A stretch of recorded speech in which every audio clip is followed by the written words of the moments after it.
Olá, queridos irmãos e amigos, aqui estamos uma vez mais ao vosso encontro para a última lição deste trimestre. Entramos mesmo na reta final, depois desta longa maratona através do Evangelho de João. Pois bem, mais uma vez conto com a colaboração da minha querida companheira de jornada para a reflexão deste tema e hoje terminamos com, eu diria, com a chave de ouro.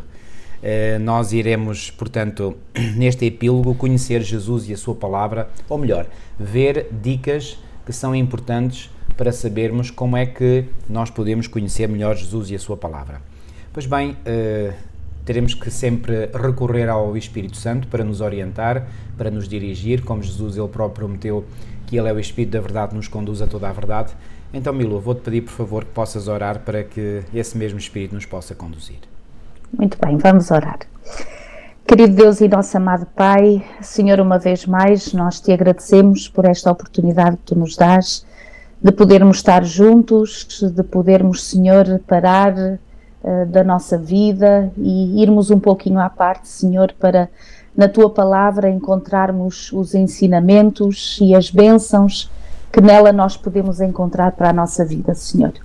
Nós te agradecemos pela oportunidade e pelo prazer e pela bênção que é de termos a tua palavra, Senhor, diante dos nossos olhos.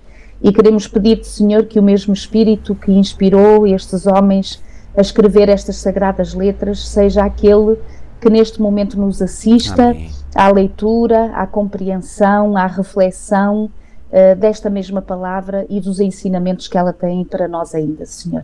Que nós possamos, Senhor, recorrer a Ti com um espírito de humildade, saber que de Ti, que tens as palavras da vida, Senhor, estás pronto para nos abençoar, estás pronto para de nós cuidar, para nos orientar nesta caminhada rumo à eternidade. Então, Senhor, ajuda-nos a ter esse espírito humilde e ensinável para que verdadeiramente, Senhor, o Teu Espírito nos conduza nesta reflexão. Amém. Abençoa-me a mim, ao meu marido, também a todos os queridos que vão estar connosco e que têm ouvido estas palavras, que sejam uma bênção e uma graça para eles também. Fica connosco, pedimos tudo e agradecemos em nome de Jesus. Amém. Amém. Ok, Milu, eu já fiz uma pequena introdução, agora deixo a ti a palavra. Muito bem, eu achei interessante, portanto, logo na lição de sábado à tarde, portanto, este título que é descrito, portanto, o epílogo, portanto, o final, conhecer Jesus e a sua palavra, e esta questão do conhecer Jesus acaba por ser nada mais, nada menos que um empreendimento da nossa vida inteira, portanto, nós conhecermos alguém não é apenas um encontro fugaz. Quando eu digo, olha, eu conheço determinada pessoa, não é só por um encontro, isso aí foi apenas um encontro muito passageiro, mas conhecer alguém é passar tempo com essa pessoa, portanto é relacionarmos-nos com essa pessoa, é termos a dedicação para estarmos exatamente ao lado dessa pessoa, ouvir, partilhar, dialogar. Então conhecer Jesus é verdadeiramente um convite, ou seja, é impossível nós conhecermos Jesus se nós não passarmos tempo com Jesus. Portanto, conhecer Jesus já pede a priori a nossa dedicação, o nosso tempo, a nossa entrega e agora repara, conhecer Jesus e a sua palavra, eu diria, através da sua palavra. Portanto, é a palavra, a Bíblia Sagrada, porque nós não podemos ainda ver Jesus face a face, falar com Ele face a face. Então o Senhor deixou esta palavra escrita, esta palavra revelada, que realmente fala-nos deste Jesus, da sua obra, do objetivo de Ele vir a este mundo, onde é que Ele está neste momento, qual é a obra de salvação que Ele está a fazer e tem feito ao longo de todas as épocas. E então, se nós não passarmos tempo com a palavra, se não dedicarmos tempo diariamente à palavra, será muito difícil nós conhecermos este Jesus. Então nós somos convidados à reflexão da palavra. Repara, mesmo o verso áureo, quando diz examinais as Escrituras, porque vós cuidais ter nelas a vida eterna e são elas que de mim testificam. Repara que o examinar não é só ler de forma fugaz. Examinar, já a própria palavra em si, está a dar a entender que vai requerer de nós tempo, dedicação, até disciplina diária, para termos exatamente este compromisso diário e esta vontade diária de estarmos juntos e fazermos esta escolha a cada dia de examinar, de procurar, de estudar a palavra do Senhor e cada vez mais sermos deslumbrados, não é? Pela pessoa de Jesus, pela sua obra e pelo seu objetivo de salvação à humanidade. Portanto, somos convidados a este relacionamento e relacionamento requer tempo este que, quando dedicado exatamente a esta experiência entre nós e Deus, vai fazer com que o conheçamos. E quanto mais nós o conhecermos, mais vontade nós temos de estar com Ele e de praticar as suas obras. Muito bem, muito bem. Excelente introdução, Milu. Eu só acrescentaria um dado que, aliás, já referi no passado, mas vou voltar a referi-lo, que é o seguinte. No próprio dia em que o Senhor Jesus ressuscitou, quando Ele se deu a conhecer aos discípulos, aqueles 2 discípulos que Ele encontrou no caminho para Emaús, reparem, Jesus não se deu a conhecer a eles de forma física, de forma presencial, e poderia fazê-lo porque estava ali face a face com eles, não é? Mas Jesus revelou-se a eles através da sua palavra. Portanto, este é o meio por excelência que Deus, na sua decisão, não é? Resolveu, portanto, que seria o método ideal para todos os seres humanos melhor conhecerem a Ele. Portanto, não há meio mais seguro, mais fidedigno, mais correto de nós podermos conhecer o verdadeiro Cristo, o verdadeiro Jesus, que é através da sua palavra. Portanto, isto é algo realmente espetacular. Ora bem, Milu, o capítulo 20 deste Evangelho de João termina com este versículo 31 que diz assim: Estes, porém, foram escritos para que creiais que Jesus é o Cristo. Estes sinais, portanto, que vêm referidos no versículo 30. E diz: Estes, porém, foram escritos para que creiais que Jesus é o Cristo, o Filho de Deus, e para que, crendo, tenhais vida em seu nome. Eu creio que esta era a forma mais lógica do Evangelho de João terminar, não é? Mas depois, logo a seguir, aparece um último capítulo, que é exatamente o capítulo que nós iremos analisar hoje. O que é que se passa aqui, Milu? Porquê é que aparece aqui eu diria, portanto, este apêndice suplementar, que é o capítulo 21, apêndice entre aspas, atenção, se lá está é porque tem o seu lugar, não é? Mas aparentemente para nós, parece-nos que, portanto, o capítulo 21 já é assim um extra, não é? Porquê esta... É interessante, quando estavas a referir estes versículos, fez-me lembrar aquelas pregações ou aqueles pregadores que parece que vai para terminar o culto, não é? Estão ali a dar umas palavras, parece de conclusão. Tu conheces alguém, não conheces nesse... E de repente há um parênteses que é aberto, não é? E levantamos voo outra vez, portanto não foi a aterrar, mas foi para levantar voo. Mas é interessante esta interpelação que o apóstolo João acaba por fazer àquele que é o leitor da sua palavra, que parece que mais nada há para dizer. Aliás, ele até diz no livro de João que muitas coisas haveria para escrever, mas não caberiam aqui, e então há necessidade de fazer a conclusão, mas de repente abre-se exatamente um parênteses para aparecer esta história extraordinária e realmente uma das mais bonitas que nós poderemos encontrar nos Evangelhos, que é realmente este momento em que o Senhor Jesus, após a sua ressurreição, nós vemos que os discípulos parecem voltar à sua vida que tinham outrora antes de conhecerem a Jesus. Parece não, voltaram mesmo. Voltaram, portanto estão a retomar as suas vidas, que eram aquelas que eles tinham antes do Senhor Jesus os ter chamado, não é? E desculpa interromper-te para dizer só que esse retomar da sua vida passada mostra como eles estavam completamente, digamos, decepcionados, não é?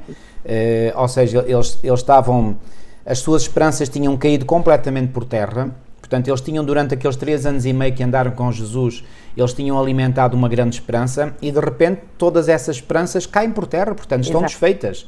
E, portanto, eles acham que a única solução é, portanto, voltar à sua vida passada. E, curiosamente, Jesus vai-se apresentar a eles da mesma forma como se apresentou no início. Mas deixa-te aqui comentar isso. E nós poderíamos dizer, é o grande desapontamento, não é? Parece que estão a viver foi mesmo. Aquele grande desapontamento também, que nos faz lembrar uma outra história, não é? Portanto, o início da nossa igreja, deste movimento, e a vida retoma-se como no dia-a-dia, outrora, e o Senhor vai aparecer de uma forma maravilhosa, e é isso que nós vamos ler então a partir do capítulo 21, está bem? E vamos lendo e já vamos agora, meditando. E só reforçar o que acabaste de dizer, assim como a igreja cristã no seu todo começou em cima de um grande desapontamento, a igreja remanescente do Senhor também começou em cima de um grande desapontamento. Muito interessante este paralelismo. Okay? Sem dúvida. Mas vamos lá então começar a fazer a leitura. Milu, podes começar.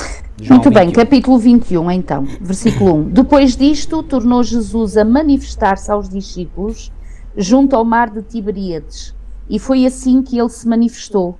Já agora, este mar de Tiberíades é o mar da Galileia, é outro nome para o mar da Galileia. Estavam juntos Simão Pedro, Tomé, chamado Dídimo, Natanael, que era de Caná de Galileia, os filhos de Zebedeu e mais 2 dos seus discípulos. E disse-lhes Simão Pedro: vou pescar. Disseram-lhe os outros: também nós vamos contigo.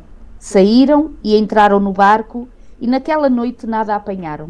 Repare, eles já não estavam muito bem, não é? Estavam tristes porque faltava o seu mestre.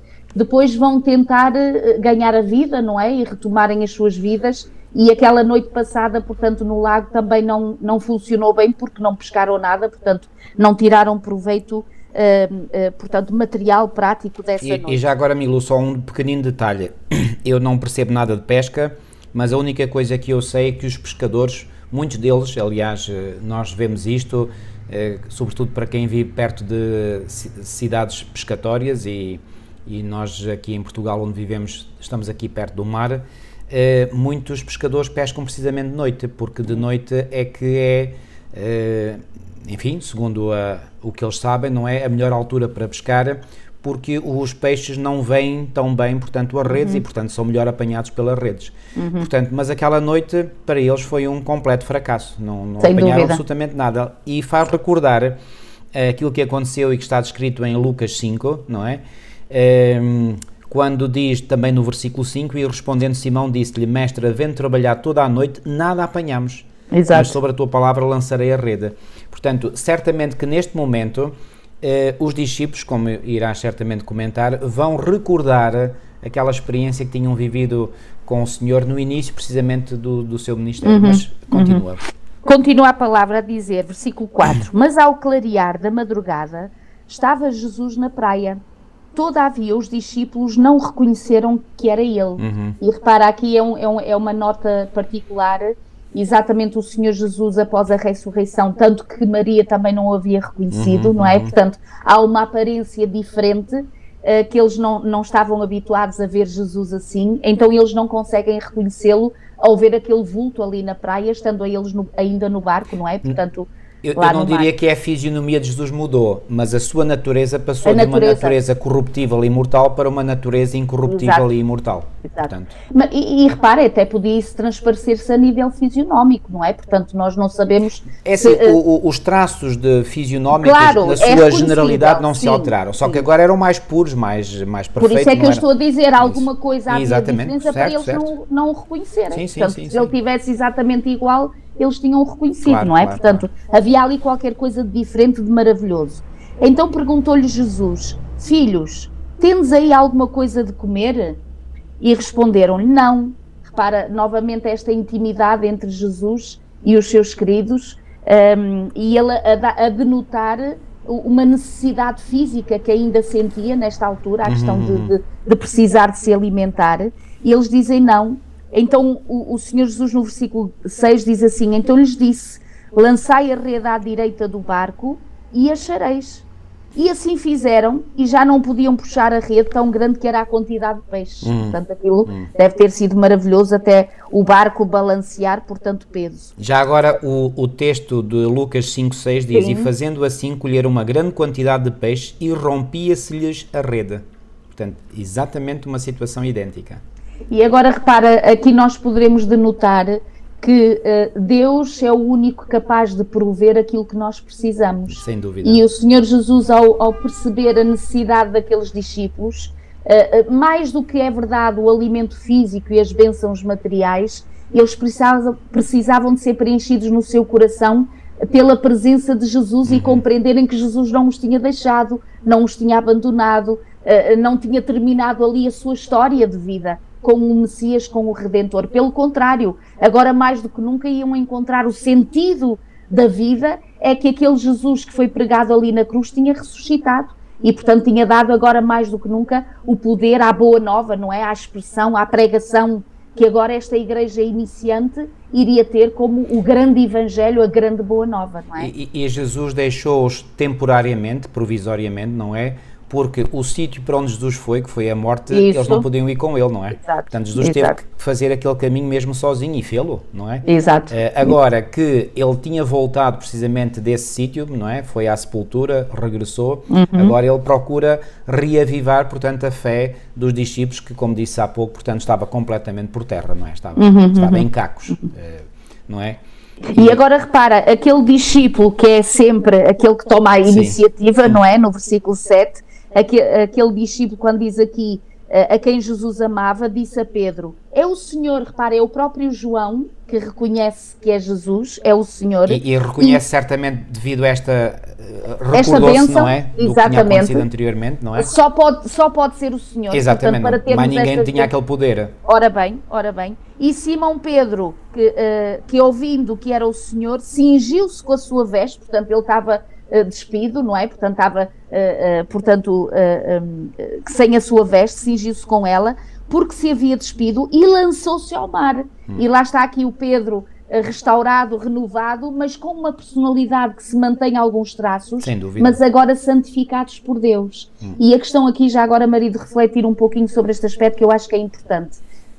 Quando o Senhor nos chama, quando nós o conhecemos, quando iniciamos este relacionamento com Ele, não é de forma alguma que o Senhor quer que nós percamos ou a nossa personalidade, seja a anulada. Nossa forma de ser, seja anulada completamente, certo, de todo. Para já, porque foi Ele que nos criou, cada um de nós diferente, com as diferentes características que realmente compõem cada um. Só que o que é que o Senhor vai fazer? Vai anular o mais possível, conforme nós vamos permitindo e deixando que o Espírito de Deus habita em nós, os traços menos bons e positivos de cada personalidade, porque cada personalidade tem pontos fortes e tem pontos bastante negativos. Então o que o Senhor vai fazer é, com o seu Espírito, anular esses pontos negativos na nossa vida e deixar que com a sua graça e o seu poder exalem os pontos positivos que cada personalidade tem. Então Pedro denota-se aqui que não muda, é o mesmo, portanto, que é uma personalidade espontânea. Espontânea, ele o que sente faz, às vezes nem pensa no que está a fazer, mas está logo a fazer. Então, mal João diz que é Jesus que ali está, ele nem toma o tempo do barco, ir até lá, até à margem, portanto ele vai e lança-se ao mar, e devia ser um excelente nadador, não é? Porque eles estavam habituados à água, e portanto lança-se ao mar, como diz aqui.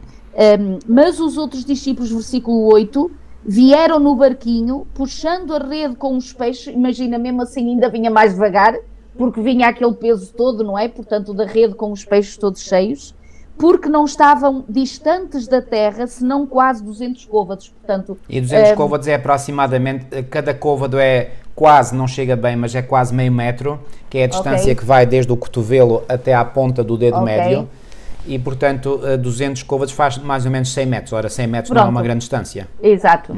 Se calhar por isso também o Pedro se lança, não é? Pois, portanto, mas faz aquela prova de natação, digamos, em velocidade.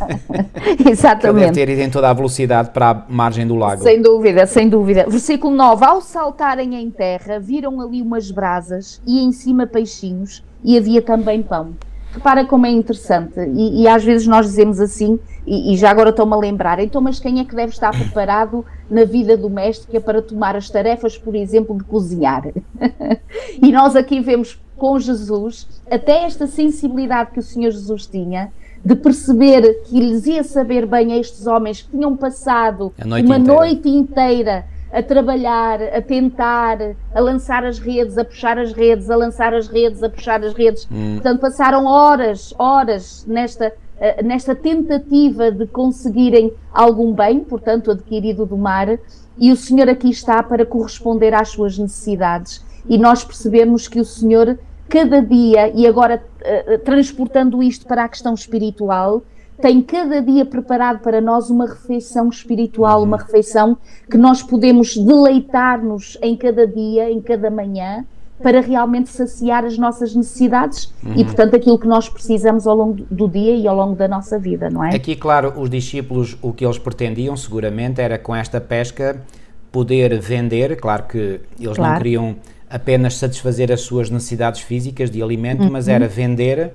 não é? O produto da pesca, como eles faziam anteriormente, e assim terem o seu ganha-pão garantido, Claro. não é? Portanto, era assim que viviam e, portanto, eles voltam mesmo, claramente, portanto, à sua vida passada, porque dizem, pronto, a nossa esperança esvaiu-se por completo, temos que voltar à nossa realidade anterior. Mas o Senhor tinha algo muito melhor para eles. É verdade. E nós questionamos aqui onde é que o senhor foi arranjar o pão. Comprou numa lojinha Pois. quando se estava a dirigir para a praia?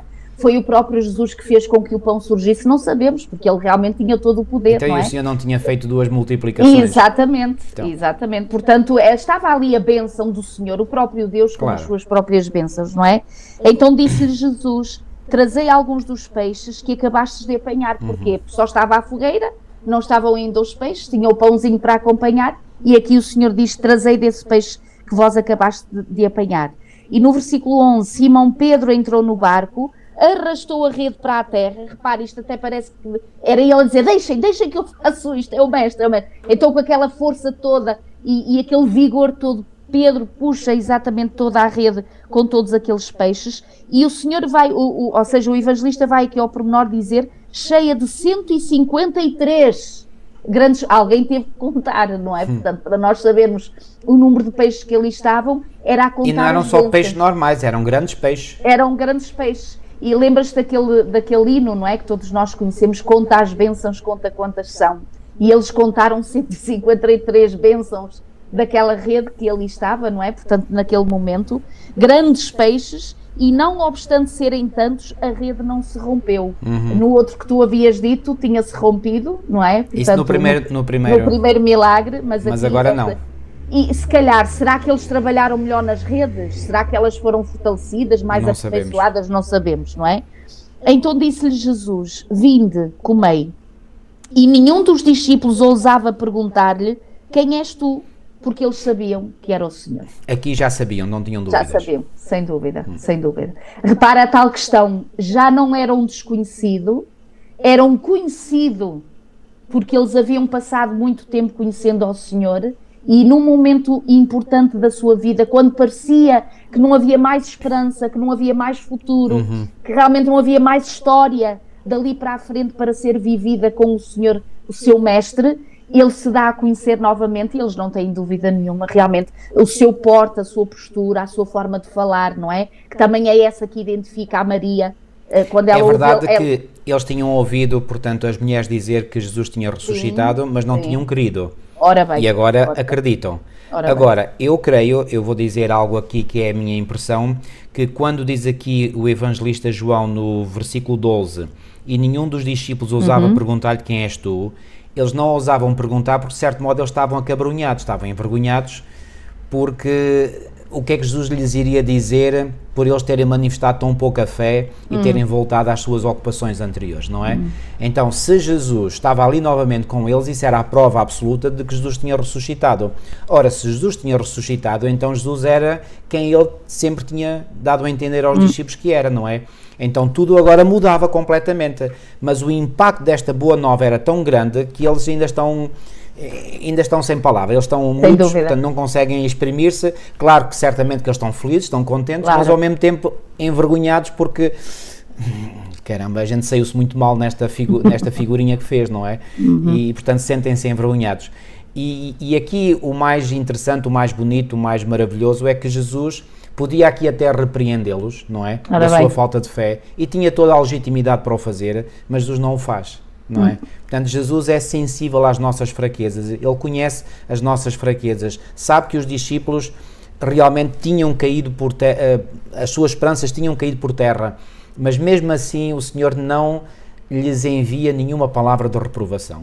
É fantástico, esta atitude de carinho, de doçura da parte de Jesus é algo maravilhoso. E no fundo é o Senhor a reconhecer que alguns podem precisar de mais tempo para compreender todas as coisas. E o Senhor não deixa de se revelar mais do que uma vez às pessoas que têm essa necessidade de compreender a sua pessoa, a sua obra, porque em algum momento da sua vida parece estar difícil entenderem este ou aquele aspecto.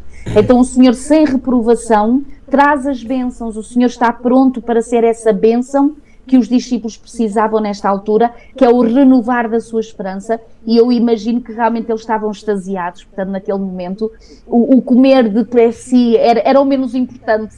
Eu acho que a alegria era tanta que a questão do alimento se calhar até nem passava, mas eles apreciaram e se alegraram pelo contínuo cuidado de Jesus por eles, agora que Jesus estava ali para comungar novamente com eles, para lhe dar o último flash, para dizer, olha, estão a ver como esta peça encaixa agora nesta, e agora por isso eu vos dizia isto. Deve ter sido uma conversa extraordinária, não é? Ali junto ao mar. Eu diria que talvez é possível e aceito que tenha sido uma possibilidade que eles possam ter ficado um bocadinho ansiosos e o alimento, enfim, custava a engolir um bocadinho, ou então esta foi das refeições mais alegres que eles alguma vez tiveram, não é? Também, verdade. Porque agora tudo faz sentido novamente e tudo começa a encaixar-se. É claro que não é logo neste dia, não é? Não, vai ser necessário, aliás, eles só vão ficar plenamente convictos e com a mente toda arrumadinha, com as ideias no sítio certo, no dia de Pentecostes, quando o Espírito Santo cai sobre eles. Aí sim. Portanto, está tudo já, digamos, bem estabelecido na sua mente. Eles tiveram tempo de fazer um exame de consciência a eles próprios, de rever tudo aquilo que Jesus lhes tinha ensinado. Eles vão certamente recordar-se, porque Jesus ele próprio tinha prometido que o Espírito Santo lhes faria recordar tudo aquilo que ele tinha ensinado. Então, desde a ressurreição de Jesus, durante o tempo que ainda ele esteve nesta terra, que segundo Atos 1:3 foi 40 dias, mais os 10 dias que se seguiram à ascensão de Jesus ao céu até o dia de Pentecostes, foram 50 dias de reflexão profunda, em que eles não saíram para pregar, não é? Ficaram em introspeção, em exame profundo de consciência, em confissão pessoal dos seus pecados ao Senhor, e finalmente, quando chegou o grande dia de Pentecostes, e se cumpriu a promessa que Jesus tinha feito, aí foi o grande boom. E eles estavam todos preparados pelo Espírito Santo para cumprirem com a sua missão. E se cumpriram. E lá está o tal Pedro que vem a ser recuperado por Jesus, não é? No seu ministério, não é? Pedro vai ocupar a posição preeminente, não é? No dia de Pentecostes, porque embora os seus discípulos, os outros discípulos, quero eu dizer, também tivessem tido certamente um papel importante, não tenho dúvidas sobre isso, mas Pedro destacou-se. E já agora só um pequenino detalhe, Pedro vai destacar-se entre a comunidade dos apóstolos, mas esse papel depois vai como que ser preenchido por Saulo, quando Saulo se converte. E aí Saulo, convertido em Paulo, torna-se a figura proeminente, portanto, da Igreja Cristã primitiva. Portanto, é verdade que Pedro teve um papel preponderante, sim, mas foi temporário, até ao surgimento de Paulo na cena da Igreja Cristã primitiva. Portanto, ao contrário do que dizem os nossos amigos católico-romanos, portanto, o papel de Pedro não foi assim, foi proeminente, sim, é verdade, mas foi temporário, portanto, não foi contínuo. Portanto, e temos a prova disso em Gálatas 2, quando o próprio Paulo até repreende Pedro, porque este se tinha tornado repreensível, como diz Paulo. Então, o que mostra também que, apesar de Pedro ter vivido uma profunda e genuína conversão, mesmo assim, lá mais à frente no seu ministério, ele falhou. Está no crescimento. Continua o que mostra que mesmo após a nossa conversão nós podemos falhar e estes homens do passado, que foram grandes homens, falharam, tiveram as suas quedas. Muito bem, Milu, podes continuar a ler? Então, continua o versículo 13, veio Jesus, tomou o pão e lhes deu, e de igual modo o peixe. E já era esta a terceira vez que Jesus se manifestava aos discípulos depois de ressuscitado dentre os mortos. Aqui quando diz a terceira vez, eu creio que não é a todos ao mesmo, não repete perante os mesmos a sua aparição. É a terceira vez que se manifestava aos seus discípulos, ou seja, a primeira vez foi a uns discípulos, a segunda vez foi a outros e a terceira vez foi a outros. É assim que eu entendo, mas não sei se estou correto, mas creio que sim. E agora vai surgir aqui também neste capítulo 21 um diálogo muito personalizado que o Senhor Jesus faz entre ele e Pedro, não é? Há aqui uma necessidade de conversar com Pedro, visto que a última vez que Jesus tinha olhado para os olhos de Pedro foi num momento e numa circunstância em que Pedro, infelizmente, está a negar ter conhecido a Jesus, não é? Então, há a necessidade eu vou dizer esta palavra, mas não é isto que quer dizer, esta confrontação, quer dizer esta entrevista pessoal.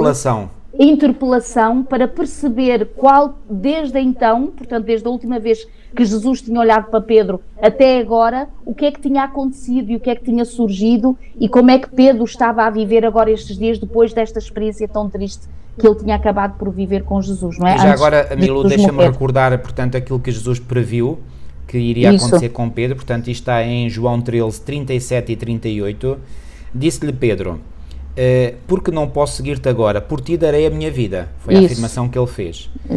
Respondeu Jesus: tu darás a tua vida por mim? Na verdade te digo, não cantará o galo enquanto me não tiveres negado 3 vezes. Como é que Pedro terá escutado estas palavras de Jesus? Ele se calhar pensou: Senhor, tu estás enganado, eu não vou nada fazer isso. Pois bem, Pedro mais tarde vem a descobrir que afinal quem estava enganado era ele próprio, não era Jesus. Jesus nunca se engana a nosso respeito. Claro.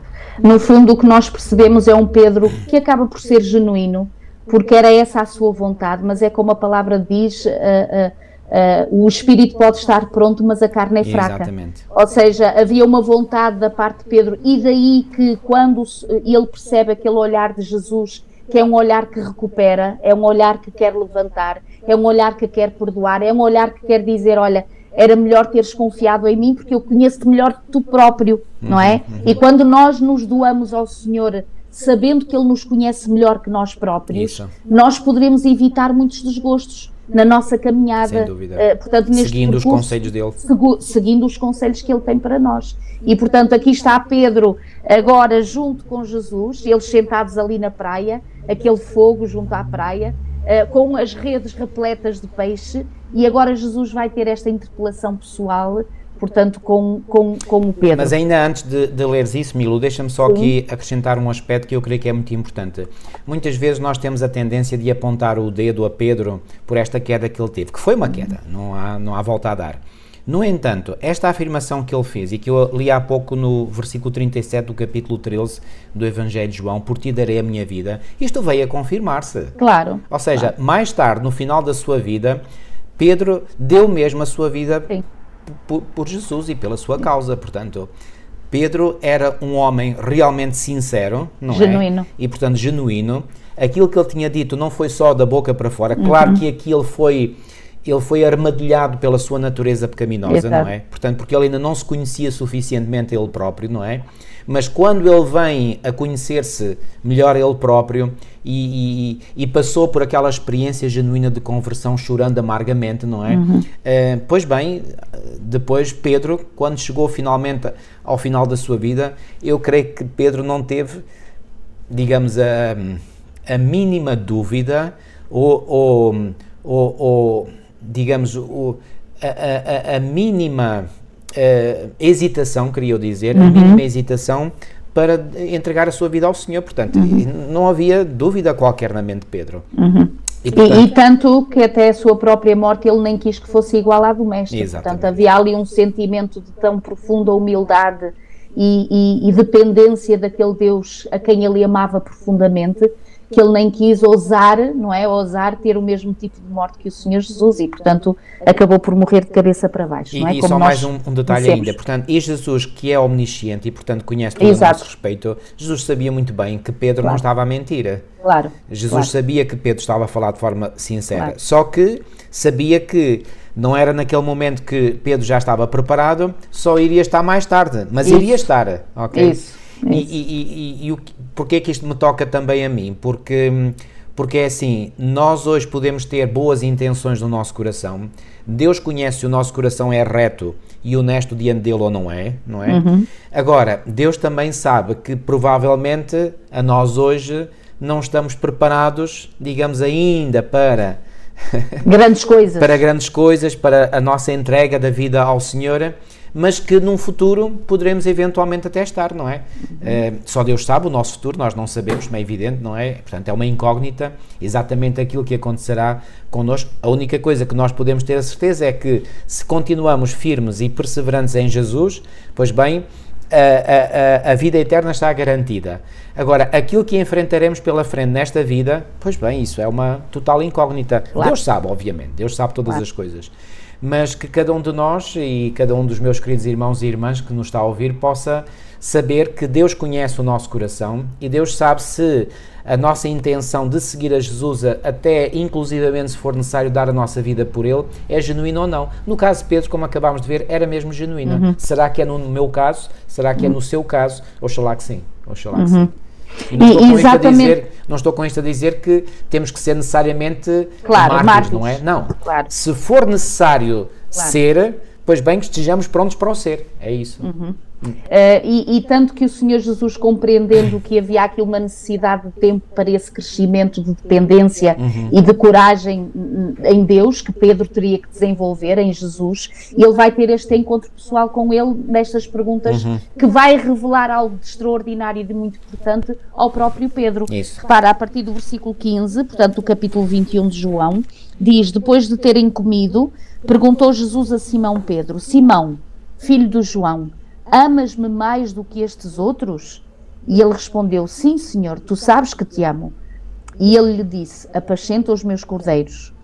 Tornou a perguntar pela segunda vez: Simão, filho de João, tu me amas? E ele respondeu: sim, Senhor, tu sabes que eu te amo. E disse-lhe Jesus: pastoreia as minhas ovelhas. E pela terceira vez Jesus perguntou: Simão, filho de João, tu me amas? E Pedro entristeceu-se por ele lhe ter dito pela terceira vez: tu me amas. E respondeu-lhe: Senhor, tu sabes todas as coisas, tu sabes que eu te amo. E Jesus lhe disse: apascenta as minhas ovelhas. Eu acho que é muito interessante esta interpelação que Jesus faz a Pedro, cujos ouvintes que ali estão à volta poderiam dizer assim: mas porquê é que o Senhor está sempre a fazer a mesma pergunta? E o próprio Pedro poderia dizer: ó Senhor, tu já me fizeste essa pergunta, eu já te respondi.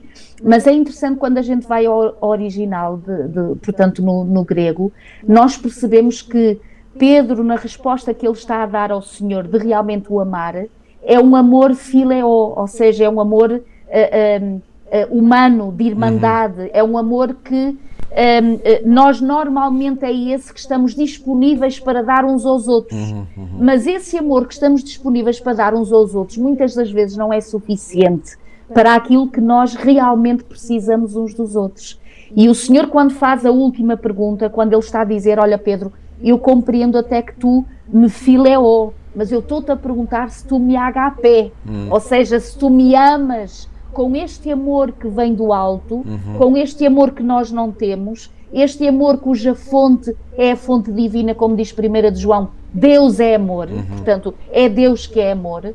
Então ele está a interpelar Pedro para lhe dar a entender, agora aquilo que tu há pouquinho estavas a dizer, que as grandes coisas que ele próprio colocava na sua mente e no seu coração, querer viver para Jesus, só seria possível ser vivido quando ele alcançasse o agapé. Isso. Quando ele vivesse esse agapé na sua vida, quando ele experimentasse essa... Porque por mais vontade que nós tenhamos, e é esta questão, de querermos seguir, porque é importante a vontade, ela tem que existir, porque ela é que está na base da escolha, não é? Nós termos vontade de escolher certo, de fazer as coisas certas na nossa vida, mas o fazê-las, o desempenhá-las, só vai ser possível quando estivermos sob este poder e sob esse amor que vem de Deus. Porque na nossa própria humanidade e na nossa própria capacidade, nós podemos prometer muitas coisas, assim como Pedro, mas chega a hora H, como se costuma dizer, e até nos surpreendemos a nós próprios como é que viemos tanto para trás quando achávamos que estávamos muito para a frente. E então o Senhor aqui, ao interpelar Pedro, repare, eu achei muito interessante ao refletir sobre isto. No início deste ministério, quando o Pedro está exatamente a responder àquelas perguntas que lhe são feitas e interpeladas, e ele dá a entender que não tem nada a ver com Jesus, e quando ele conversa com Jesus no início a dizer: não, Senhor, eu vou, eu faço, eu quero. No início era eu. E agora está diante de Jesus, que lhe faz umas perguntas e ele conclui assim: Senhor, tu. Porque só tu é que sabes como é que eu estou e o que é que eu preciso. Então Pedro acaba por ter uma viragem na sua vida, de entender que não basta só a gente querer, não basta só a gente desejar. É importante isso, mas temos que nos deixar ser abençoados e cobertos por esse poder que vem do Espírito, por este estudo e examinar a palavra, que nos vai dar a conhecer esse Senhor Jesus, que realmente tornará possível a vitória sobre o pecado, a vitória sobre as coisas desagradáveis, sobre os problemas e as dificuldades que o inimigo queira trazer à nossa vida. Então, que bonito que é Jesus ali na praia, e os discípulos acabaram por compreender e aprenderam com tudo aquilo que estava a acontecer, que este discípulo acaba por dizer: Senhor, tu sabes todas as coisas. E lá está ele a dar este grito humano: tu sabes que eu te quero amar. E parece aquele que outrora havia dito: Senhor, aumenta a minha fé, ajuda-me na minha incredulidade. É isto que Pedro está a dizer: Senhor, eu quero, mas eu sei que só eu não consigo lá chegar, então tens que ser tu comigo. Obrigado, Milu, por esse comentário excelente, e deixa-me só acrescentar mais 3 aspectos aqui neste diálogo de Jesus com Pedro. Em primeiro lugar, porque é que Jesus interpelou Pedro 3 vezes e não 4 ou 2 ou apenas uma? Porquê 3? Porque também Pedro tinha negado o seu mestre 3 vezes. Claro. E digamos, cada uma destas perguntas, cada uma destas 3 perguntas é uma forma de, portanto, Jesus poder mostrar a Pedro onde é que ele tinha descido, não é? Ao negar o seu mestre. E agora ele está, assim como Pedro desceu em 3 etapas, agora é necessário que ele seja recuperado em 3 etapas. Isso. Segundo aspecto, Jesus faz isso na presença dos outros discípulos. Porquê? Porque os outros discípulos certamente tomaram conhecimento da negação de Pedro. Claro. E Pedro certamente ficou muito mal visto pelos outros apóstolos, não é? E nunca mais, provavelmente, Pedro teria ganho a confiança dos outros seus colegas de ministério se não tivesse sido a atitude de Jesus para com Pedro. Então, Jesus publicamente, diante dos outros, vai resgatar, vai reabilitar Pedro à sua anterior condição. E isto na frente de todos, para que os outros não ficassem com dúvidas de qual era a atitude de Jesus para com Pedro. E finalmente, o terceiro ponto que quero aqui realçar, portanto, é o facto de que quando Pedro diz eu te amo, ele emprega pelas 3 vezes a palavra phileo. Exato. E nós nos podemos perguntar porquê é que Pedro não responde com a palavra HP. Eu concordo com a sugestão que o autor do Trimensário dá ao dizer que Pedro provavelmente mostra-se humilde, quer-se mostrar humilde, e esta humildade é a garantia da sua conversão.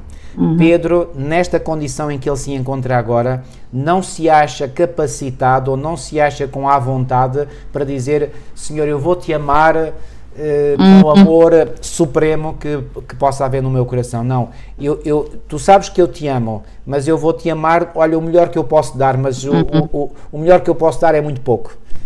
Ou seja, Pedro realmente é um homem humilde neste momento, ok? E portanto esta resposta pode, e eu concordo com esta leitura do autor, esta resposta de Pedro pode e certamente manifestou, portanto, aqui esta humildade de Pedro, que reconhece: não, é melhor eu ser parco nas minhas palavras do que me exceder novamente como me excedi no passado e depois caio novamente, portanto não quero voltar a fazer aquilo que eu fiz no passado, portanto deixa-me cá eu ser parco nas minhas palavras. E foi assim que Pedro disse: Senhor, eu amo-te phileo e não amo-te HP. Okay. Já agora deixa-me desenvolver este pensamento também, que eu acho que ele é muito importante. Como é que nós hoje acabamos por gerir o estigma que muitas das vezes colocamos sobre a pessoa que caiu, a pessoa que pecou, a pessoa que falhou, a pessoa que desiludiu, não é?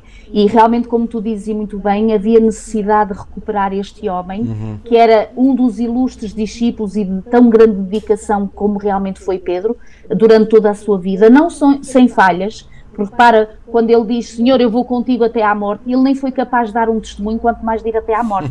Porque quando lhe pediram um testemunho se és tu ou não um seguidor deste mestre, ele tremeu logo da cabeça aos pés. Tremeu e até blasfemou e até disse palavras, portanto, rudes, exatamente para não querer ser identificado com o Senhor. Isso. E repara, exatamente por isso foi tão trágica a sua queda. Ele acaba, e concordo contigo, a ter desconfiança de si próprio. Portanto, ele acaba por temer a si próprio, porque no fundo ele compreendeu que não se conhece a si mesmo. Isso.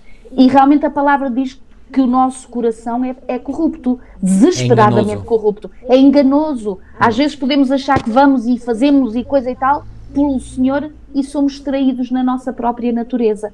Então eu acho que a lição também traz sublinha esta ideia, como é que nós tratamos pessoas, qual é o estigma que ficam sobre elas. Repara, Pedro, as pessoas comentavam, se calhar cochichavam, olha, está ali o traidor, olha, é o traidor, olha, aquele tanta coisa, e afinal...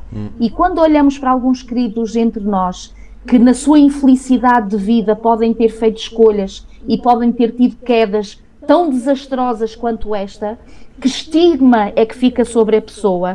Um estigma de adúltero, de ladrão, de mentiroso, o que seja que tenha acontecido. Como é que eles são capazes alguma vez de serem retomados, restituídos à sua função, quando nós a nível humano parece que não estamos capazes de superar aquele acontecimento na vida, e nós temos muito a aprender com isto. Como é que como igreja, repara, o Senhor Jesus foi chamar um homem que, se fosse isso que acontecesse no seio da nossa igreja, nós nunca lhe daríamos depois responsabilidades nenhumas. Então, é quase certo. Quase aquele, nem pensar. Então, mas aquilo que aconteceu na vida dele. Agora, o que temos que analisar na graça e no poder de Deus é realmente o que é que o futuro traz, qual é a postura deste irmão. E agora, vendo esta vertente também, que é a pessoa que caiu, a pessoa que realmente desiludiu-se no seu próprio procedimento, qual é a sua postura na igreja? Vem novamente com o peito aberto? Vem novamente altivo? Vem novamente orgulhoso? Ou é esta humildade de Pedro, que realmente reconhece que, se ele continuar sozinho, vai ter um desastre novamente, mais tarde ou mais cedo. Mas se continuar na humildade do Senhor, reconhecendo que não pode mudar o passado, mas que tem o Senhor Jesus no presente para lhe mudar o futuro, então isso aí muda completamente. Sem dúvida. E falando ainda desta humildade de Pedro, certamente que Pedro, diante da igreja, e quem era a igreja aqui? Pois bem, eram os outros apóstolos, não é? E depois aqueles que vieram a converter-se, não é? Pela sua palavra, e que certamente conheciam, volto a dizer, portanto, aquilo que Pedro tinha feito. Pedro toma uma atitude humilde, não é? E não uma atitude de, digamos, de reivindicação dos seus direitos. Já que o Senhor me recebeu, vocês agora têm que me receber no final. Não, ele certamente não tem uma atitude dessas. E, portanto, cada pessoa que caiu e que é recuperada deve ter sempre essa humildade e, portanto, mesmo que às vezes possa se sentir rejeitada, também não deve permitir que esses sentimentos se apoderem dele, porque sabe, então se o Senhor da Igreja me reabilitou, quem são os outros para me porem fora, para não me aceitarem? Portanto, eu creio que Pedro teve certamente essa atitude, que é um exemplo para todos nós, não é? Portanto, e repare, o Senhor teve essa misericórdia para com Pedro e tem para com cada um de nós, porque o Senhor sabe o poder que o engano de Satanás e as tentações de Satanás têm sobre a mente humana, de nós seres humanos caídos, não é? E Ele sabe que por detrás de cada homem e de cada mulher que quer verdadeiramente seguir ao Senhor, há este inimigo que tudo faz ao seu alcance para nos fazer desistir ou para nos fazer embrulhar em nós mesmos, para nós cairmos e desanimarmos e deixarmos tudo para trás.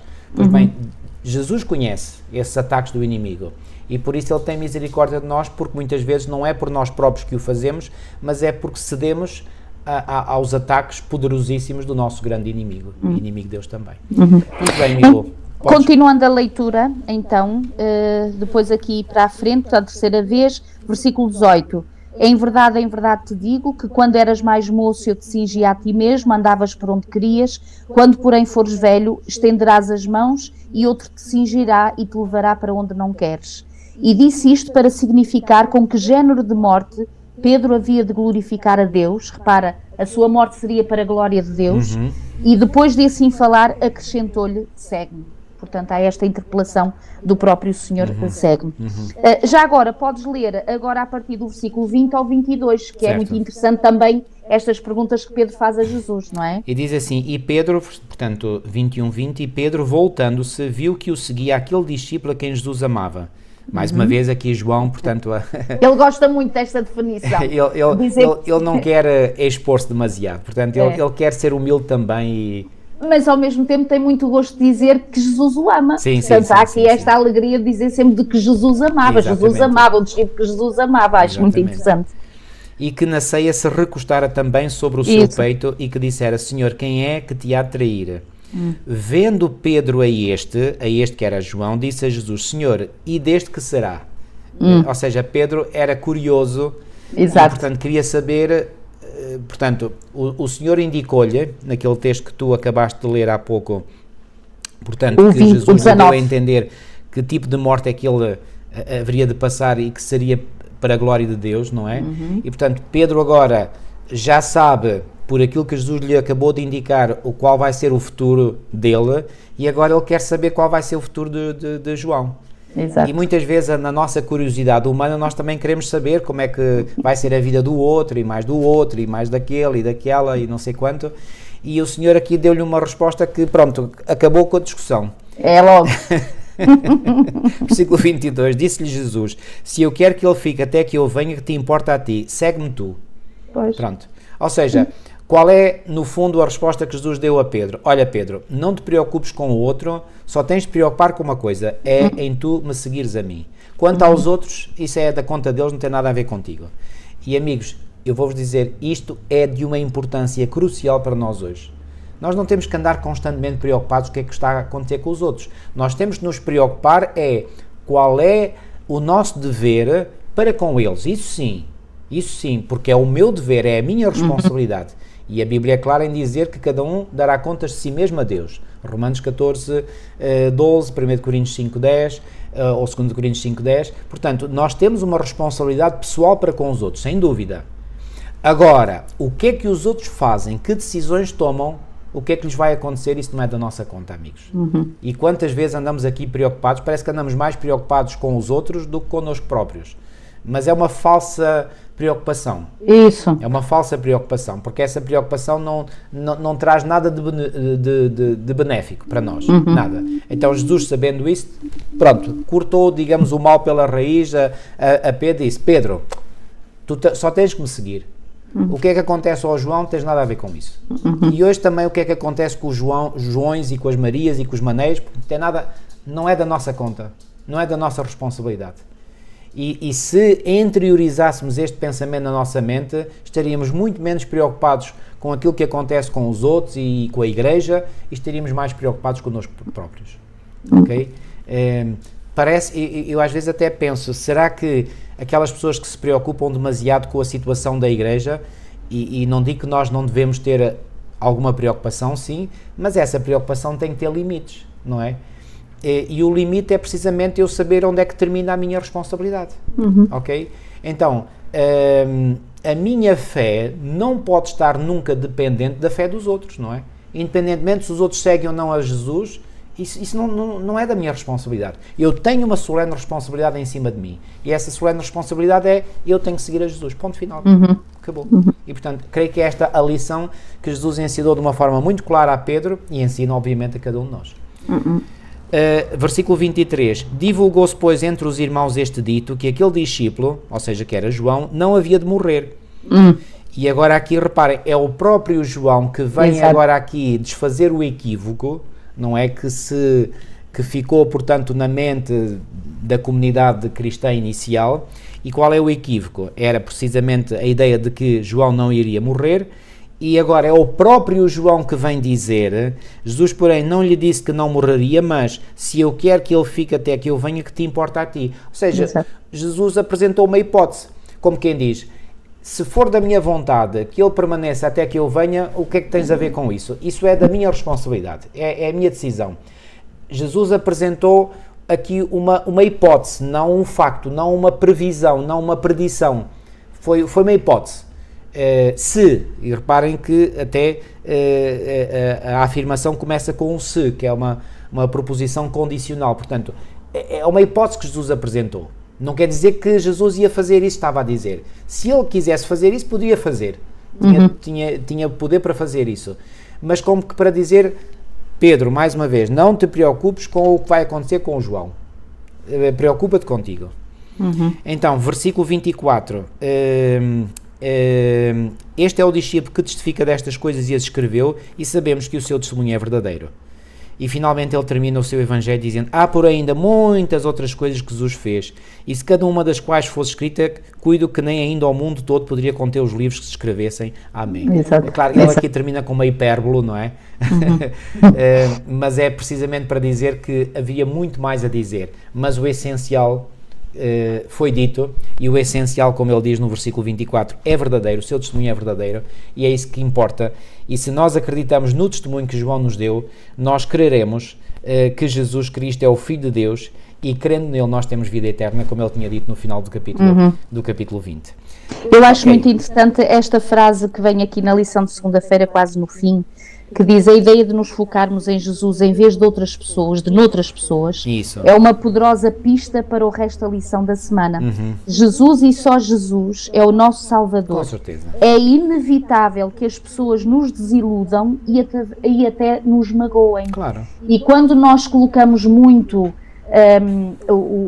uma grande expectativa. Uma expectativa ou dependência do nosso sucesso espiritual aconchegada ou ligada à vida de alguém, pode ser um tutor, pode ter sido um instrutor, pode ser um familiar, seja quem for, um grande amigo, um pastor, um líder da igreja. Nós inevitavelmente estamos a expor-nos a uma grande desilusão, claro. porque ninguém é perfeito, porque toda a gente tem os seus momentos mais difíceis, de maior fragilidade. Então, quando nós fazemos depender a nossa fé, ou a nossa espiritualidade, ou a nossa frequência à igreja, ou a nossa amizade com Jesus, ou o sentirmos bem e animados, dependendo de outra pessoa, mais tarde ou mais cedo, nós vamos ser desiludidos exatamente. E por isso é que o Senhor aqui dá este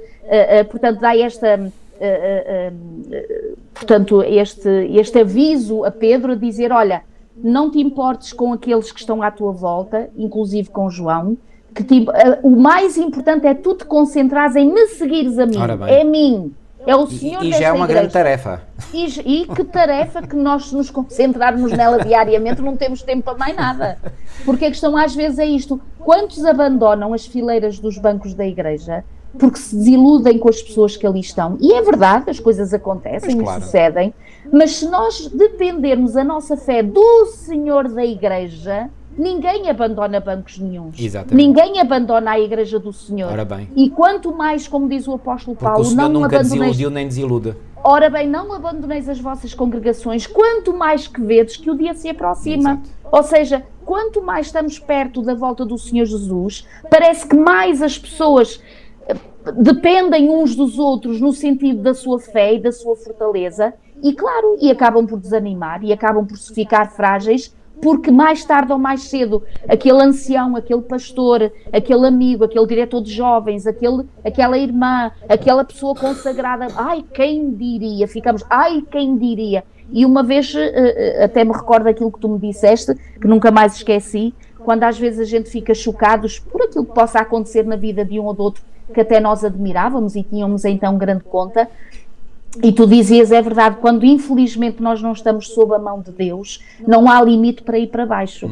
Ou seja, o inimigo pode nos lançar numa consequência tão severa e numa escolha tão grave que nós nem imaginávamos que tal fosse possível. Mas realmente o nosso abrigo tem que ser, sem dúvida, tomarmos como exemplo e termos como exemplo na nossa vida o fixarmos os olhos em Jesus, não é fixar os olhos nas pessoas, é fixar os olhos no Senhor desta igreja. E há uma citação aqui de Ellen White no comentário, que vem aqui, portanto, na página 148 do livro de moderador, de monitor, diz assim, que vem na Ciência do Bom Viver: na sua misericórdia e fidelidade, Deus permite muitas vezes que nos desiludam aqueles em quem depositamos confiança. Isso. Para que possamos compreender quão insensato é confiar nos homens e apoiarmos-nos na carne. Confiemos inteira, humilde e abnegadamente em Deus. Ora, ponto final.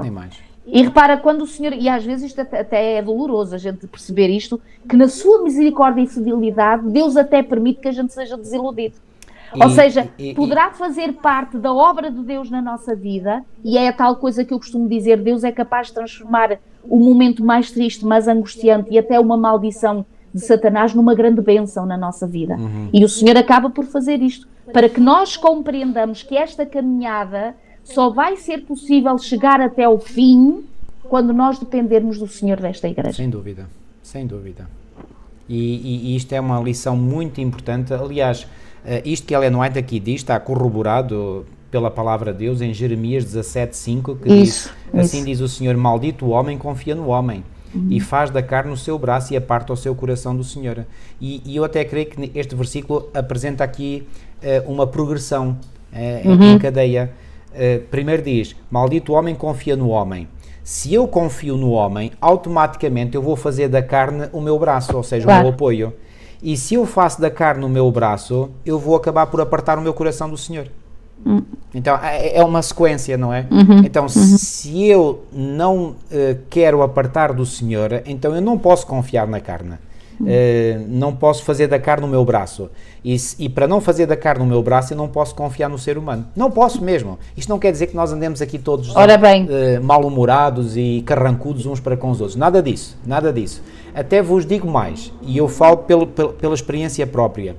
Quanto mais nós temos na nossa mente este texto, que diz maldito o homem confia no homem, mais imunes nós estamos a sofrermos desilusões. Porque se alguém nos faz alguma coisa que nós não gostamos, isso passa ao lado, digamos, porque a gente diz, pronto, olha, é ser humano, olha, o que é que a gente espera? Portanto, aquilo não afeta minimamente, porque eu já estou completamente convencido, eu já tenho esta verdade bíblica interiorizada na minha mente, e eu sei que eu não posso confiar ingenuamente em ninguém.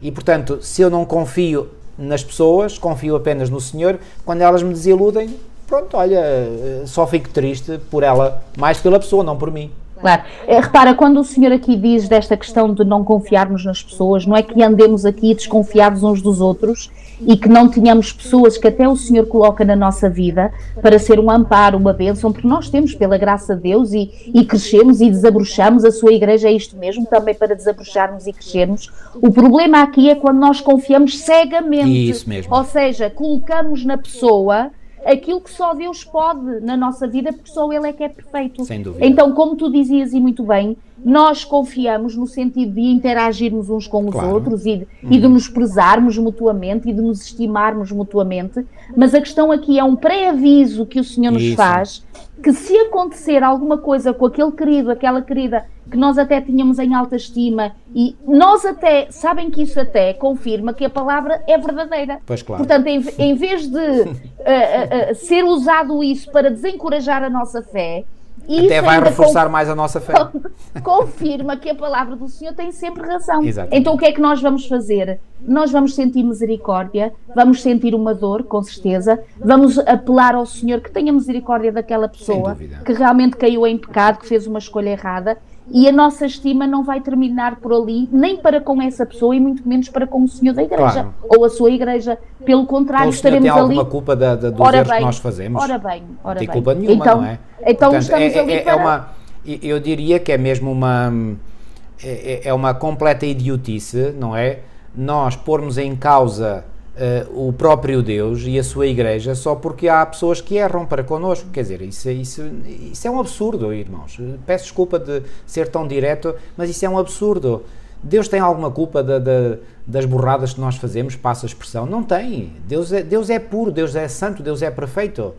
Então, a sua igreja é composta por seres humanos, defeituosos, fracos, que estamos todos num processo de maturação espiritual, de crescimento espiritual, pela graça de Deus, mas para isso nós temos que o seguir, lá está, e a nossa preocupação número 1 tem que ser connosco próprios, e portanto, se na interação com os outros acontece que alguém nos magoa, pronto, a gente segue em frente, e segue em frente confiando no Senhor. O Senhor não tem culpa nenhuma daquilo que os outros me fazem. E volto a dizer, na sua misericórdia e fidelidade, conforme diz aqui, Deus permite muitas vezes que nos desiludam aqueles em quem depositamos confiança. Porquê que Ele permite isto? Para que possamos compreender quão insensato é confiar nos homens e apoiar-nos na carne. É uma insensatez completa. Então, nós confiamos, digamos, no plano mínimo, não num plano profundo. Um plano profundo é só o Senhor. Claro. E se alguém que eu aprecio muito, que eu amo, me diz algo que não está de acordo com assim diz o Senhor, a quem é que eu vou dar razão? a essa pessoa que eu amo muito, que estimo muito, eu vou dar razão à palavra de Deus. É claro que é a palavra que tem a prioridade. Prioridade absoluta. É apenas aquilo que eu posso dizer a essa pessoa que eu muito estimo, olha, eu aprecio-te muito, mas olha, nesse ponto estás equivocado, estás equivocada. E acabou, irmãos. E se a pessoa se mudar ou se mudar de opinião, ótimo, excelente. Se não mudar, olha, o que é que eu vou fazer? Não posso abrir a cabeça dessa pessoa e inculcar lá a verdade, assim como ela não pode fazer comigo. O próprio Deus não faz isso, portanto, quem somos nós para fazermos? Então, queridos, temos que ter esta noção, volto a dizer, se nós nos preocupamos muito com o estado espiritual dos outros, isso é certamente o indicador de que nós não estamos bem. Porque se nós estamos bem com o Senhor, o estado espiritual dos outros não nos afeta. Pode incomodar-nos no sentido, pronto, que ficamos tristes, ficamos preocupados, mas isso não nos afeta, não interfere na nossa fé. Volto a dizer, esta é a grande lição que nós retiramos desta resposta que Jesus dá a Pedro, como quem diz, não te preocupes com o João, tu só tens uma coisa a fazer, segue-me. É essa a nossa responsabilidade e volto a dizer, e já chega, porque é uma enormíssima responsabilidade.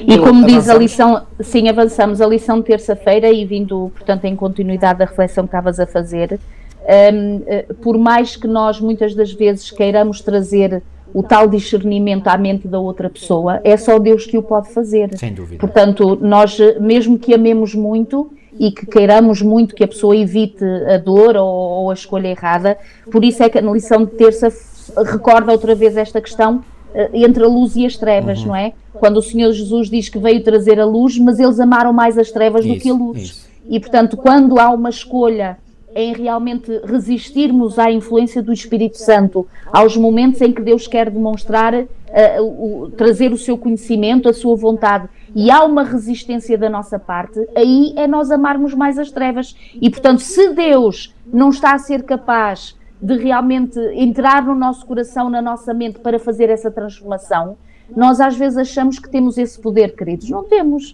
Portanto, se calhar a única coisa que realmente, quando vemos alguém que nos desiludiu, ou desiludiu a sua igreja, ou fez uma escolha profundamente errada, o nosso único interesse que devemos ter é iniciar um processo de oração e de súplica e de intercessão por aquela pessoa. Certo. Portanto, e na lição de terça-feira, esta citação também de Ellen White, o Desejado, quando diz por si mesma, a humanidade não pode nunca chegar ao conhecimento do divino. Não pode nunca. Isso é... Nunca. Ou seja, na nossa humanidade nunca lá chegamos. Nunca. Isso é e como diz aqui, como as alturas dos céus é a sua sabedoria, que poderás tu fazer? Mais profunda é ela do que o inferno, que poderás tu saber? Somente o espírito de adoção nos pode revelar as coisas profundas de Deus, as quais o olho não viu, o ouvido não ouviu, e não subiram ao coração do homem. Deus nulas revelou pelo seu Espírito. Sem dúvida. E, portanto, é imprescindível nós termos esta prática diária de oração, de súplica ao Senhor pelo seu Santo Espírito, para verdadeiramente compreendermos e diferenciarmos as trevas da luz. Compreendermos o que é que vem de Deus e o que não vem de Deus. Certo. O que é que agrada ao Senhor e o que é que não agrada ao Senhor. Só o Senhor e o seu Espírito é que nos pode revelar isto mesmo, não é? Já agora só recordar, e eu recordo-me que numas lições anteriores eu referi o Salmo 14, mas o Salmo 53 repete o que o Salmo 14 diz no início, diz assim: disse o necio no seu coração, não há Deus, tem-se corrompido e tem cometido abominável iniquidade, não há ninguém que faça o bem. E agora o versículo 2 diz assim: Deus olhou desde os céus para os filhos dos homens para ver se havia algum que tivesse entendimento e buscasse a Deus. Desviaram-se todos e juntamente se fizeram imundos, não há quem faça o bem, não há sequer um. Ou seja, não, estamos todos corrompidos pelo pecado que herdamos geneticamente dos nossos pais e avós e antepassados, não é?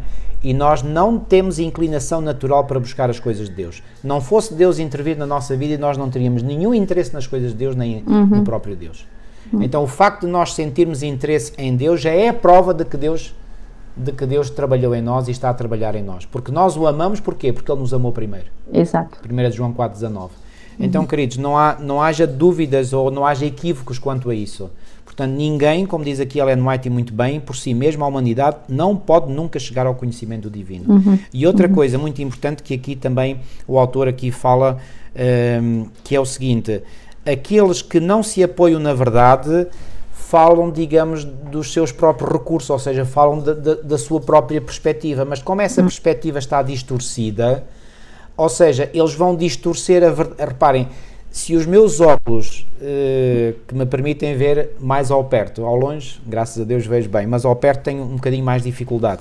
Então reparem, se os meus óculos, se as lentes aqui se partissem ou ficassem estragadas, reparem, ao colocar os óculos eu iria ver tudo distorcido, não é? Faz lembrar aqueles outros óculos que, por exemplo, lembro naquelas expos saúde, que às vezes põe-se assim uns óculos na pessoa que faz lembrar a marcha do ébrio, não é? A pessoa vê tudo torto, não é? Então, se a minha visão está distorcida, é óbvio que eu vou encarar a realidade de forma distorcida. E como é que a minha percepção pode estar distorcida? Se eu me apoio em conceitos que são conceitos meramente humanos. Então, para eu compreender a palavra de Deus, eu tenho que permitir que o Deus da palavra se revele a mim e à minha mente, fazendo-me compreender o que está efetivamente cá escrito. E eu interpreto a Bíblia não de acordo com os meus conceitos humanos, eu interpreto a Bíblia de acordo com ela própria, ou seja, faço a Bíblia interpretar-se ela própria. É verdade que, e daí muitas das vezes nós não querermos aceitar a palavra de Deus, porque quando nós estamos durante muito tempo num quarto escuro, quando a luz se acende, custa um bocadinho a gente ajustar o nosso olhar à luminosidade. E quando muitas das vezes, infelizmente, passamos muito tempo nas trevas da prática do pecado e nos confrontamos com esta luz que é a palavra do Senhor, que nos diz que não é por aí o caminho e temos que deixar isto e deixar aquilo, aquilo dói e magoa e resistimos naturalmente e inicialmente a tão grande luz e realmente esclarecimento da palavra do Senhor. Mas a tal questão é essa: permitindo nós que o Espírito de Deus em nós habite, o nosso próprio olhar, o nosso raciocínio, a nossa forma de ser e de estar vai se adaptando a pouco e pouco aos caminhos de Deus, às práticas do Senhor, que quando nós somos impressionados pelo Espírito, nós percebemos logo se é a voz de Deus ou não, porque nós já estamos a conhecer os seus caminhos, a sua vontade, portanto o seu cuidado para com a nossa vida e, portanto, às vezes a rejeição dos caminhos do Senhor é porque ela vai chocar com a nossa tendência natural ao pecado. E, portanto, tem que haver aqui, por isso é que o Senhor, quando diz aquele que pratica o mal, aborrece a luz. A luz, ela é aborrecida, porquê? Porque está-nos a tirar daquela zona que achamos que é uma zona de conforto. Isso mesmo. Mas isso é uma mesmo. Ilusão, meus queridos, não é conforto nenhum. Isso. O inimigo faz parecer e Isso. sentir que é conforto, e quando nós menos esperarmos, vai ser a maior angústia da nossa Ora bem. vida, porque é a perda da eternidade. E é isso que o inimigo quer na nossa vida. Então aquilo que parece ser doloroso inicialmente vai ser exatamente uma preparação que nós carecemos e precisamos para estarmos no caminho certo para a eternidade. E louvado seja Deus por essa obra que quer fazer em nós. Não é? Olhem, fixem esta fórmula. Aquilo que hoje pode parecer ou é mesmo doloroso, o fim é gracioso. E Exato. é belo e é bom. Aquilo que hoje nos pode saber bom, agradável, pode ser muito amargo no futuro. Exato. Ok? Porque a nossa percepção, ela tem que estar alinhada com a palavra de Deus. E nós não podemos permitir nunca interpretar a palavra segundo aquilo que eu quero, os meus conceitos, os meus sentimentos, os meus desejos. Não. A palavra é que tem o domínio e a autoridade sobre mim. Não sou eu que tenho autoridade sobre a palavra. E, portanto, eu tenho que me submeter totalmente à palavra. E quando eu digo submeter totalmente à palavra, é nós obedecermos àquilo que a palavra nos diz. Exato. Porque essa prática da obediência também nos leva, é isso que nos leva à verdadeira maturação espiritual. Porque se nós não pomos em prática aquilo que nós já sabemos, amigos, aí estamos numa situação muito delicada, muito perigosa. Vou falar que não seja o caso com nenhum de vós. Claro. No fundo é o que diz a lição de quarta-feira quando fala da teologia de baixo e a teologia de cima, mesmo, não é? É isso mesmo. É uma continuação, a lição de quarta é uma continuação da terça. A teologia de baixo é aquilo que é, portanto, baseado e está permanecido no raciocínio humano, no Isso. sentir humano, no eu acho, no eu penso, eu considero, portanto Eu aquilo estabeleço regras e padrões para Exatamente. Deus e para a sua palavra. Isso. Como este homem que foi ter com Jesus disse, eu só vou acreditar em Jesus se ele curar o meu filho. Ora bem. Ele estabeleceu um pré-padrão. Exatamente. E o Senhor, percebendo que era esse pré-padrão que ele tinha, tentou de lançar esse pré-padrão por água abaixo, não é? Exato. Porque Jesus sabia que se aquele padrão lá continuasse, aquele homem não poderia ser beneficiado. Exatamente. Ou seja, começa esta teologia de baixo com uma argumentação humana para determinar e examinar a existência e a natureza de Deus. Ou seja, nós colocamos-nos acima de Deus e da sua palavra. Isso mesmo. E uma teologia de cima é exatamente o oposto. Exatamente. Nós submetemos-nos à palavra. É Deus que tem a dizer alguma coisa em relação a nós. Nós respondemos pela fé, com a crença em Deus, na sua palavra em primeiro lugar. A Bíblia torna-se o seu próprio intérprete, Isso. ou seja, não somos nós que temos que interpretar, ela própria se interpreta a si mesmo, não é? E como diz, os pontos de vista humanos devem ser submetidos e subservientes à palavra de Deus e não o contrário. Exatamente. E hoje em dia há muitos desastres, quando eu digo desastres de interpretação, porque realmente há muita teologia de baixo. Portanto, que não vem da parte do Senhor. Claro. Quando há uma teologia que vem do alto, essa se submete a essa luz. É a luz do Senhor que tem que iluminar exatamente Quando eu as tento trevas. acomodar a Bíblia a mim próprio, Isso. eu estou no caminho errado. Isso é Exatamente. garantido. Agora, quando eu me adapto, quando eu me submeto à palavra de Deus, à sua orientação, então aí sim, eu estou no caminho certo, no caminho que conduz realmente à vida eterna. Volto a dizer e sublinho aquilo que tu disseste há pouco e muito bem, não é nada fácil, fácil. Nós temos que, é isto que é a negação do eu. Quando Jesus disse, alguém quer ser meu discípulo, negue-se a si mesmo. O que é negar-se a si mesmo? É negar exatamente os meus desejos, as minhas paixões, as minhas inclinações naturais. Eu tenho que negar isso. E custa, pois custa, e de maneira, mas eu tenho que passar por esse processo. É o meu autossacrifício, digamos assim, é o negar-se a si próprio. Pronto, o que é que nós podemos dizer mais? Isto é que é a negação de si mesmo. É eu negar-me aquilo que eu gosto de fazer naturalmente. É claro que nem tudo, não estamos também corrompidos a 100%. Claro. Há muita coisa em nós que é positiva, não é? E quando nós lemos a palavra de Deus, há muita coisa que vem ao nosso encontro, nós ficamos até felizes, satisfeitos, mas há outras vão completamente a contracorrente da nossa inclinação. Agora, aqui amigos, cada um de nós tem que ser humilde e corajoso para admitir quais são os seus pontos fracos. E nós não temos todos nós temos os mesmos pontos fracos, não é? Os meus pontos fracos são diferentes dos da minha esposa e vice-versa, são diferentes dos vossos e os vossos são diferentes dos meus, cada um tem os seus pontos fracos. É claro que também há pessoas que têm pontos fracos em comum, também é verdade, não é? Mas muitas vezes podemos ter pontos fracos diferentes. Para uns, por exemplo, a mentira não é fraqueza nenhuma, mas para outros já é. Para outro, o ter pensamentos impuros sexuais é uma fraqueza, para outros aquilo não diz nada, não é? E podia multiplicar aqui os exemplos. Portanto, cada um de nós tem que ter a humildade de reconhecer quais são os seus pontos fracos. E é nesses pontos fracos que a nossa vigilância tem que ser redobrada.